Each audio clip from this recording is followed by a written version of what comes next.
বন্ধুরা, যে সিস্টেমের উপর আমরা আমাদের তাপগতিবিদ্যার প্রথম সূত্রকে অ্যাপ্লাই করব, সেই সিস্টেমকে আমরা চারটা পদ্ধতিতে ভাগ করে নিয়েছিলাম।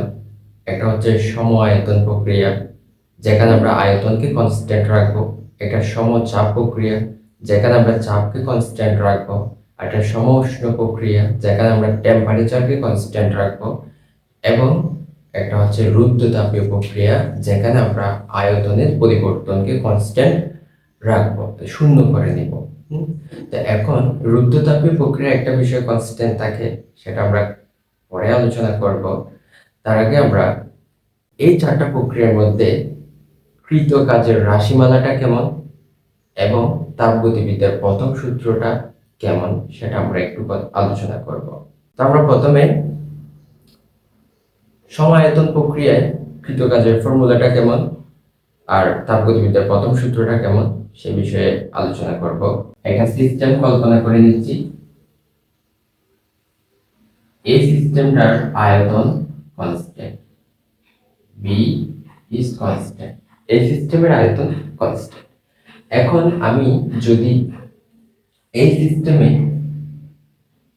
ডেল কিউ পরিমাণ হিট সাপ্লাই দিই, তাহলে এই সিস্টেমের জন্য আমার তাপগতিবিদ্যার প্রথম সূত্রটা কেমন হবে? তাহলে del Q equal del U অভ্যন্তরীণ শক্তির পরিবর্তন প্লাস ডাব্লিউ। এটা আমরা আগে দেখে আসছি যে কোনো সিস্টেমের জন্য তাপগতিবিদ্যার প্রথম সূত্রটা সচরাচর প্রথমে এরকম হয়। তো এখন আমরা দেখি এই সিস্টেমে কৃত কাজ কেমন হবে। ডাব্লিউ আমরা জানি, ডাব্লিউ সমান পি ডেল ভি।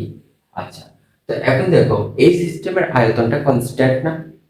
এই সিস্টেমের আয়তন পরিবর্তন হবে না, আয়তন কনস্ট্যান্ট করে দিছি। অর্থাৎ আয়তন যদি পরিবর্তন না হয়, তাহলে আমার ডেল বি হবে কি? ডেল বি হবে কি? শূন্য। তো ডেল ভি যদি শূন্য হয়, আমার কৃত কাজ ডাব্লিউ হয়ে যাবে কি?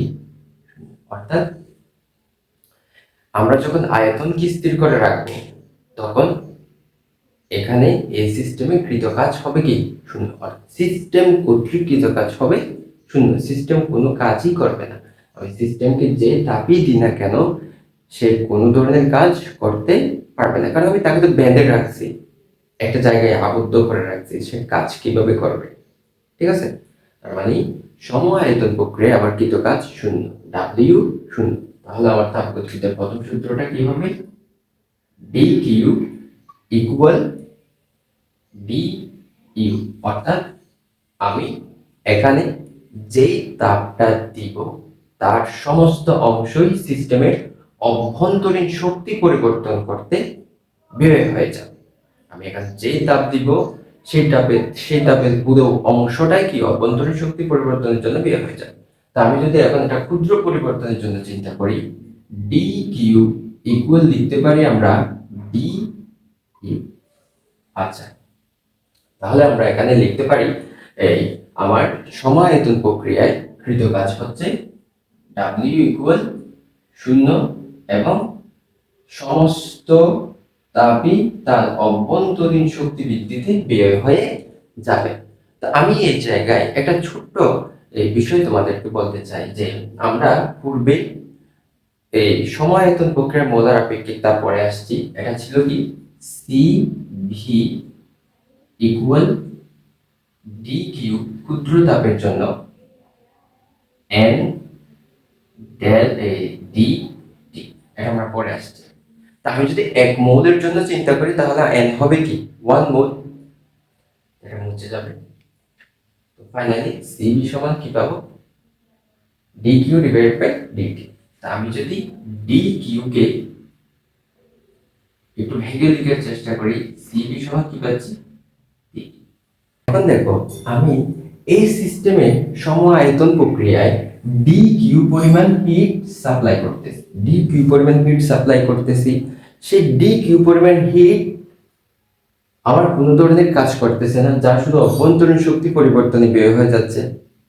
এখন আমি সম আয়তন প্রক্রিয়ায় যে পরিমাণ তাপ দিচ্ছি, সেই তাপ সমান আবার আমি পাচ্ছি সিবি সমান ডিটি। তো ফাইনালি আমি এই জায়গায় যদি এটা ডি কিউ এর জায়গায় যদি আমি এই মানটা বসাই দিই, আমি পাবো ডি ইউ সমান সিবি ডিটি। অর্থাৎ অভ্যন্তরীণ শক্তির পরিবর্তন সমান আমি লিখতে পারি সেই গ্যাসের স্থির আয়তনে মোলার আপেক্ষিক তাপ ইন্টু ডিটি। এই বিষয়টা আমাদের একটু মাথায় রাখতে হবে। এখন আমি কাজের রাশিমালাকে যদি গ্রাফের মাধ্যমে উপস্থাপন করতে চাই তাহলে কিভাবে উপস্থাপন করব? তো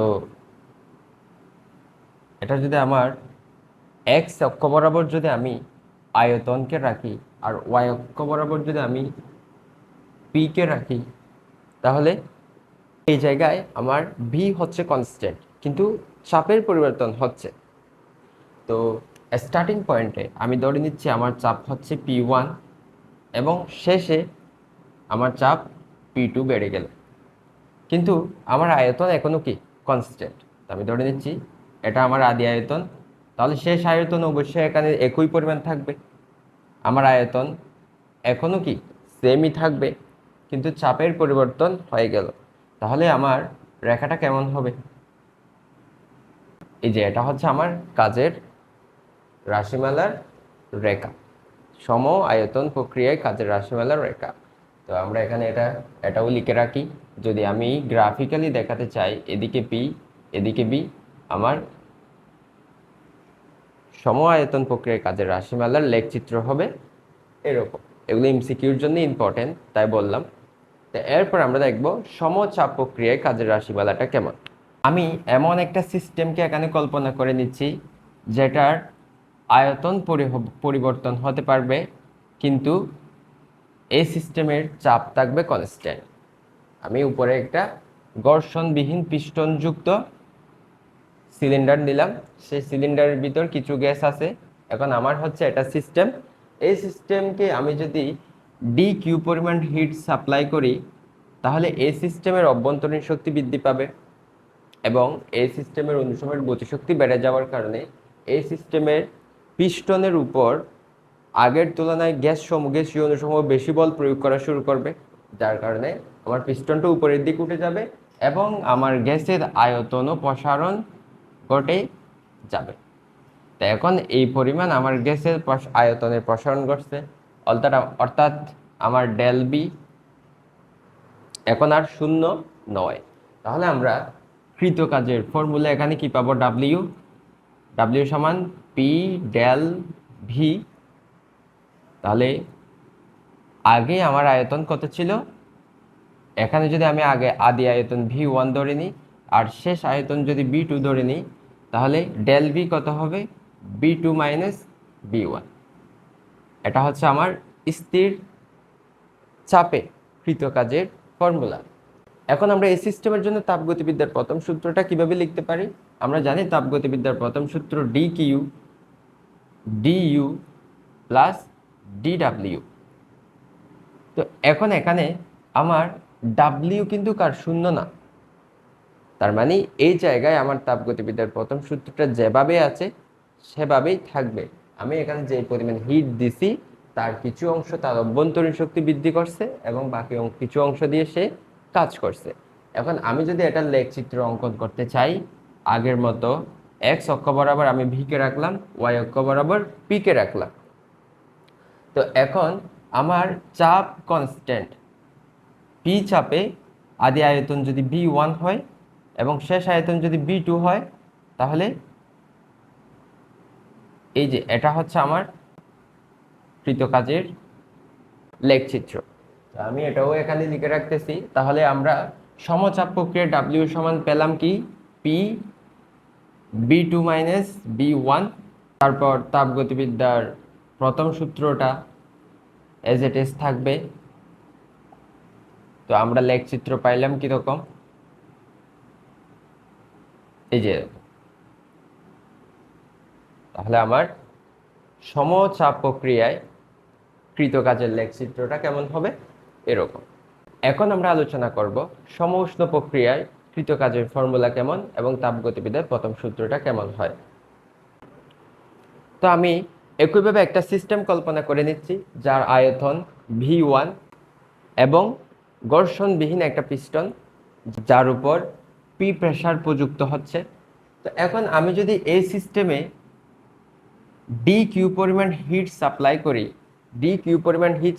করি আস্তে আস্তে ধীরে ধীরে ডি কিউ পরিমাণ হিট সাপ্লাই করি, আমরা প্রশ্নের যে জায়গায় ধীরে ধীরে কথাটি দেখব, মানে আস্তে আস্তে আমি হিট সাপ্লাই করতেছি কথাটা দেখব, অথবা আস্তে আস্তে সংকুচন করতেছি অথবা আস্তে আস্তে প্রসারণ করতেছি এই কথাটা দেখব, তা আমাদের বুঝে নিতে হবে এটা সমউষ্ণ প্রক্রিয়া। এটা আমরা পূর্বে আলোচনা করছি। তো এখন আমি এই সিস্টেমটাতে ডি কিউ পরিমাণ হিট সাপ্লাই করতেছি। তো এখন এটা প্রসারিত হয়ে আমার গ্যাস প্রসারিত হয়ে এইখানে চলে আসলো, পিস্টনটা এখানে উপরের দিকে চলে আসলো। তো আমার গ্যাসের প্রসারণ হয়েছে এখন B2, তাহলে গ্যাসের প্রসারণ ডেল বি। তো আমরা আমাদের কৃতকাজের ফর্মুলা কি লিখতে পারি? DW equal P D V. ক্ষুদ্র পরিবর্তনের জন্য আমরা এরকম লিখতে পারি কৃতকাজের ফর্মুলা। তো এখন দেখো, যখন এই জায়গায় ছিল, পিস্টনটা যখন এই জায়গায় ছিল, তখন কি আমার গ্যাস কোনো কাজ করছে? কোনো কাজ করে নাই। তার মানে এই জায়গায় আমার কৃতকাজ 0। কিন্তু যখন সর্বোচ্চ পরিমাণ উপরে উঠে গেছে, এখন আমার গ্যাসের কাজ হচ্ছে ডাব্লিউ। এখন আমার গ্যাসের কাজ কি? ডাব্লিউ। অর্থাৎ পুরা রাস্তা জুড়ে আমি এখান থেকে এখানে আসতে টোটাল কাজ করছি কি পরিমাণ? ডাব্লিউ পরিমাণ। আমি এইখান থেকে এইখানে উঠতে টোটাল কাজ করছি ডাব্লিউ পরিমাণ। তার মানে উভয় পক্ষে ইন্টিগ্রেট করে দিই, তা আমি পাবো কি? DW P DB. এখন লিমিট কত হবে তাহলে? এখানে আমি কত থেকে কত মধ্যে করতেছি?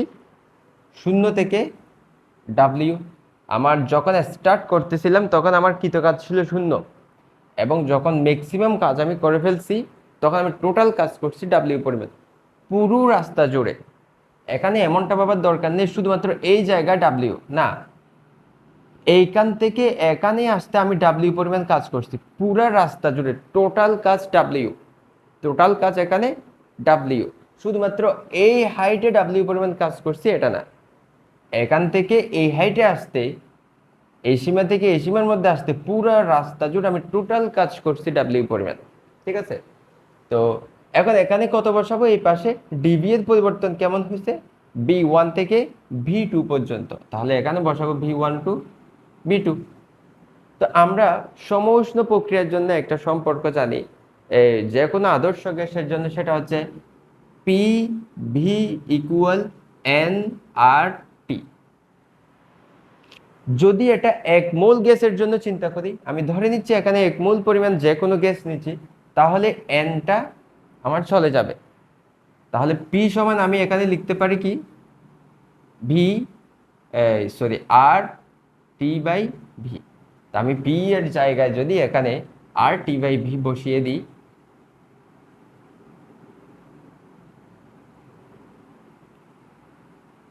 আর টি বাই ভি বসিয়ে দিই, আমরা পাচ্ছি এরকম। তো এখন আমরা জানি যে এটা যেহেতু সমউষ্ণ প্রক্রিয়া, এখানে টেম্পারেচার কনস্ট্যান্ট, আর এই যে আর, এটা কি? Rydberg constant. তাহলে গ্যাস ধ্রুবক, যেহেতু দুইটাই কনস্ট্যান্ট, আমি এই দুইটা জিনিসকে বাইরে নিয়ে আসতে পারি। তো যদি বাইরে নিয়ে আসি তাহলে আমরা পাই R T B1 to B2 DV by V. এখন অন্তরীকরণের যোগজীকরণের একটা ফর্মুলা ছিল এরকম, যে আমি যদি 1/x কে x এর সাপেক্ষে যোগজীকরণ করি বা ইন্টিগ্রেট করি, তাহলে আমরা পাবো ln x প্লাস সি। এখানে সিটা কনস্ট্যান্ট, কিন্তু যখন লিমিট থাকে তখন এখানে আর আমরা সি বসাই না। অর্থাৎ যদি এখানে লিমিট থাকে, upper limit to lower limit এখানে থাকে, তখন আমরা 1/x কে dx এর সাপেক্ষে যখন ইন্টিগ্রেট করব, তখন আমরা পাবো ln x। তো এখানে দেখো, আমি 1/v কে কার সাপেক্ষে ইন্টিগ্রেট করতেছি? ডিভি এর সাপেক্ষে ইন্টিগ্রেট করতেছি কোন লিমিটের মধ্যে, বি1 থেকে বি2 লিমিটের মধ্যে। তো আমি এখানে কি লিখতে পারি, তাহলে আমি এখানে লিখতে পারি আর টি, এই জিনিসটাকে লিখতে পারি লন। তো যেহেতু এখানে লিমিট আছে তাই আমাকে এখানে লিমিটও বসাতে হবে, বি1 বি2 এগুলো আমরা পড়ছি কিন্তু ইন্টিগ্রেশনের মধ্যে। তো তাই আমি আর অত ডিটেলসে এগুলো বলতেছি না। তো আমি যদি এই জায়গায় এটাকে আরো সিম্পলিফাই করি, তাহলে আর টি, এবং আমি যদি এখন আপার লিমিট আর লোয়ার লিমিটের মান বসাই দিই, loan B2 minus loan V1. ঠিক আছে, তো এখন আমরা ছোটকালে লগারিদমিক ফর্মুলা পড়ে আসছি। তো এটাকে যদি আমি সিম্পলিফাই করি এখন, ln B2 divided by B1, তো এই জিনিসটা হচ্ছে আমার সমউষ্ণ প্রক্রিয়ায় কৃতকাজের রাশিমালা। এটা আমার সমউষ্ণ প্রক্রিয়ায় কৃতকাজের রাশিমালা। তো আমি এটাকে এখন এখানে লিখতেছি, ডাব্লিউ সমান আমরা পাইলাম কি, N R T ln V2 by V1. কিন্তু এখন যদি 1 মোল না হয়ে 2 মোল 3 মোল 4 মোল গ্যাস আমি নিই, তখন এখানের সাথে এন একটা কি হয়ে যাবে, যুক্ত হয়ে যাবে। তখন N R T ln B2 by B1. ঠিক আছে, তো এখন আমরা এখানে দেখতে পাচ্ছি যেই পরিমাণ হিট দিছি সেই পরিমাণ হিটের একটা অংশ তার অভ্যন্তরীণ শক্তি বাড়াইছে আর একটা অংশ কাজ করছে।